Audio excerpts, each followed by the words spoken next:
Olá meninas, boa tarde, tudo bom? Então hoje ficou acordado de nós, segundo o cronograma, nós falarmos sobre a finitude, tá? E o que significa finitude? Como nós profissionais da saúde devemos lidar com a finitude? Vamos então entender o que significa finitude?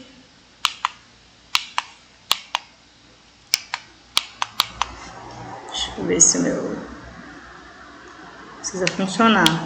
Vamos lá. Então, o que significa finitude? A finitude é uma palavra que quer dizer finito. Quando nós falamos infinito, algo que vai viver para sempre. E o finito é quando algo vai ter fim, não vai mais existir, vai morrer, tá? Todos os seres vivos são seres finitos. Todo mundo vai morrer um dia. Isso quer dizer que todos iremos morrer, que todos teremos um fim. A palavra finitude, a palavra morte, é falar de vida. Então, falar de morte é falar de vida. Por que falar de morte é falar de vida? Vamos, então, transcorrer o conteúdo. Reconhecimento da finitude. Muitos evitam pronunciar a palavra morte, porém, se permitindo falar dela ou sobre ela, aprendemos a finitude, que o significado da finitude é a vida. Então, saber viver é saber morrer. Saber morrer é saber viver. A morte faz parte do ciclo da vida. A morte faz parte da nossa existência. Todo mundo que nasce, ela vive e também morre. Porém, algumas pessoas vivem mais, outras vivem menos, mas isso é coisa relativa. Todo mundo vai ter que passar pela morte um dia. O reconhecimento da finitude humana é essencial ao saber de todos que lidam com a área da saúde ou da educação, pois a morte fará parte, mais cedo ou mais tarde, do nosso cotidiano. Se não entendermos a morte nem os nossos sentimentos que a norteiam, como entender aquele paciente em que os momentos finais, como anseios, medos, dúvidas, inquietações, vão acontecer? Então é aquilo que eu falo. Quem não cuida de você mesmo, como vai cuidar de outra pessoa? Se você não entende o processo da morte, como você vai entender o processo da morte de outra pessoa? Se você não tem a espiritualidade, o entendimento do que quer dizer a morte, como você vai enfrentar, junto com aquele paciente que é paliativo, os processos da morte? Como você vai encarar isso? Será que você vai desanimar ele? Ou será que você vai conseguir exercer ou proporcionar uma qualidade de vida enquanto esse paciente está aqui conosco, nessa baixa terra? Ou aqui, nesse universo, como muitos dizem, né? O reconhecimento da finitude. Como podemos auxiliar os pacientes quando sua cura já não é mais possível? Que recurso disponível temos em nós, como seres humanos e profissionais, estariam por bem servindo a esse cuidar? Então, qual é o recurso que existe em nós? Qual é a preparação que tem em nós, como profissionais, como seres humanos, de poder cuidar de alguém que está no fim da sua vida? Nós precisamos ter bagagem, nós precisamos ter alicerce, nós precisamos ter conhecimento do que é esse processo de viver, nascer, viver, morrer, e o processo da finitude, do fim da vida, de ser finito. Levamos a vida ou é a vida que nos leva? Eu deixo essa reflexão para você e eu quero saber, tá? Nós levamos a vida ou deixamos que a vida nos leva? Paciente terminal. Paciente terminal é um termo errôneo, não sei se todas vocês conhecem esse termo, mas nos hospitais, em ILPIs, nós costumamos falar paciente terminal. Isso está errado de pronunciar, porque todos nós somos terminais, todos nós vamos chegar no fim, todos nós vamos morrer.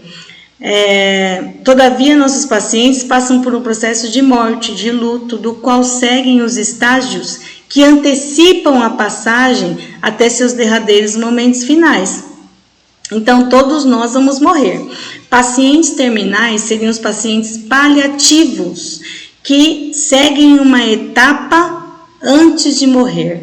E nós temos 5 etapas que antecedem o processo de morrer. E nós vamos adentrar daqui a pouco nos estágios da morte, tá? Então, não diremos mais pacientes terminais, porque nós todos somos terminais. Todos nós vamos morrer um dia, mas diremos pacientes paliativos. E só para complementar essa frase, paciente paliativo seria paciente que não tem mais processos de cura, que está à frente de uma patologia, de uma doença que vai levá-lo à morte e que nós, como profissional da saúde, temos por obrigação proporcionar conforto para esse paciente, segurança para esse paciente antes que ele venha a morrer. Estágios da morte. Se faz necessário nós, profissionais da área da saúde, conhecermos e entendermos o estágio que o paciente paliativo passarão antes de morrer, para poder entendê-los melhor e também poder ajudá-los de maneira mais adequada possível. Passamos a família ao entendimento de muitas reações do doente, que geralmente e na maioria das vezes são incompreensíveis, mal interpretadas e consequentemente mal conduzidas. Então, pela família não entender o processo que o paciente está passando, ele acaba não conduzindo bem a situação, acaba complicando a situação. Os pacientes são incompreendidos e também mal interpretados, o que isso é muito triste. Por que o cuidador vem se destacando nestes cuidados paliativos? Porque eles devem saber, conhecer, se especializar e entender esse processo, para que o ente querido desses familiares possam ter um atendimento diferenciado, qualificado, ao invés de ter esse atendimento, essa prestação de serviço direto do familiar, que muitas vezes não entende muita coisa. E esse conteúdo visa a fazer você entender e também a conhecer para poder dar suporte aos familiares e orientá-los da melhor forma possível também. Então, o primeiro estágio da morte é a negação, o isolamento. Quando um paciente paliativo conhece ou sabe, tem a ciência de uma patologia que vai levá-lo à morte, a primeira ou não situação que ele se encontra, a negação. Nós vamos falar de alguns estágios aqui, e ele vai até o 5º. Isso não significa que é uma ordem, tá? O 5º pode ser o primeiro, o 4º pode ser o primeiro pode ser o último, vai depender da pessoa, vai depender do paciente, tá? Que é uma situação totalmente individualizada, ela é ímpar. Então, a negação, eu não acredito, eu não mereço, não pode ser verdade, isso não pode estar acontecendo comigo, porque a pessoa se nega, ela não acredita, ou ela procura não acreditar naquilo que está acontecendo, naquilo que está ouvindo, naquela informação que foi passado para ele muitas vezes de forma tão brusca, e aí ele tenta se negar, ele tenta se isolar. É o primeiro estágio da depressão, né? O paciente tenta se esconder através da sua tristeza, da sua negação, do seu isolamento, ele tenta se esconder de todos, de tudo, e se esconde e não quer ouvir, também não quer falar, ele se nega dentro de si mesmo, tá? Às vezes declara algumas palavras como essa que nós dissemos aqui, mas falar para ele sobre a situação é muito dolorosa. Segundo estágio, a raiva.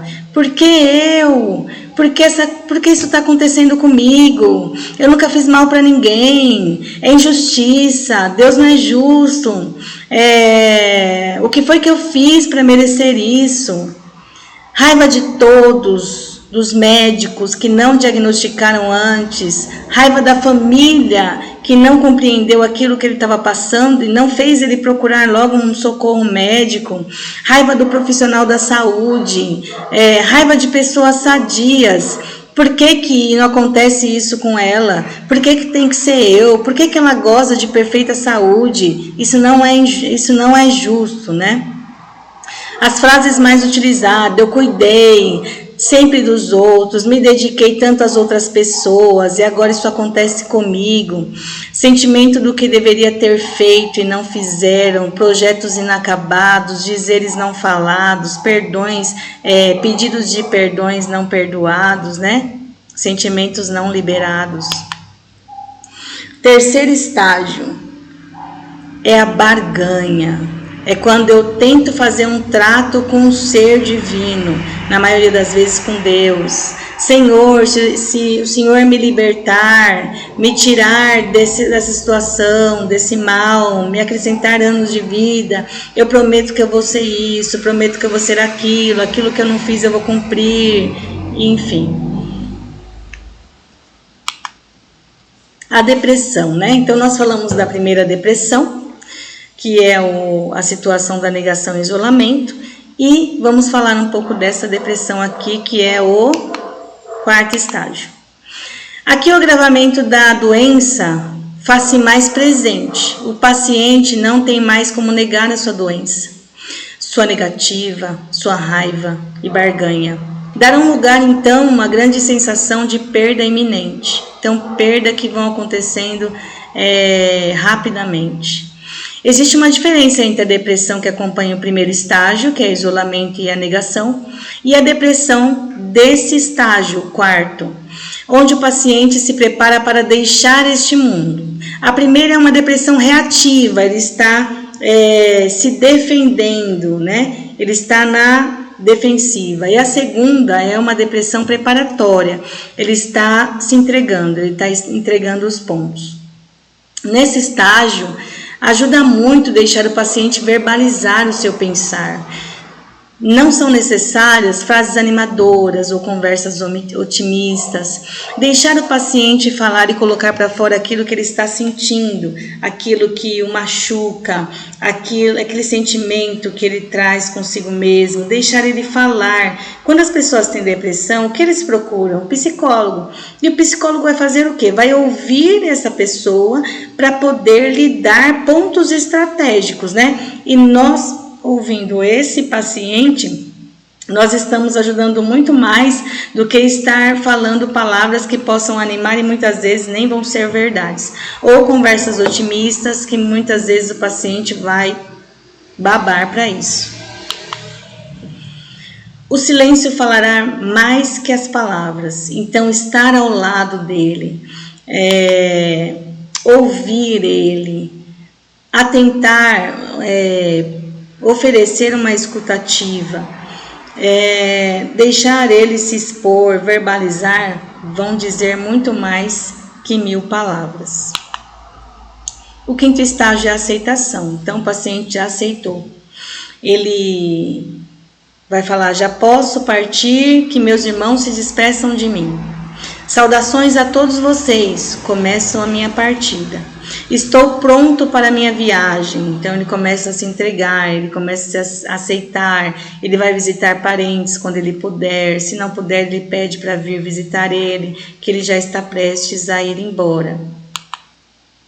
Nesse estágio, o paciente tem a necessidade enorme de perdoar e ser perdoado pelos outros ou até por ele mesmo, por alguma coisa que ele tenha feito e que ele reconhece que estava errado.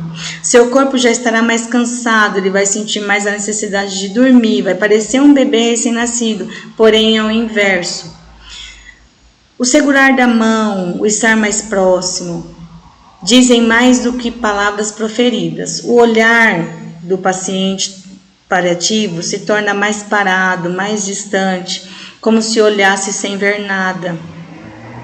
Neste último estágio, a família carece de muito cuidado, de muita atenção. Tem família que entende o processo, tem família que não vai entender. E aí esse processo que o paciente está passando pelos estágios, muitas vezes pode ser sentido pelo familiar, a negação, porque ele não, tinha que ser eu no lugar dele, não merece sofrer, e vem a depressão, e vem a tristeza, o choro copioso, a solicitação de ajuda também. Auxílio da psicologia.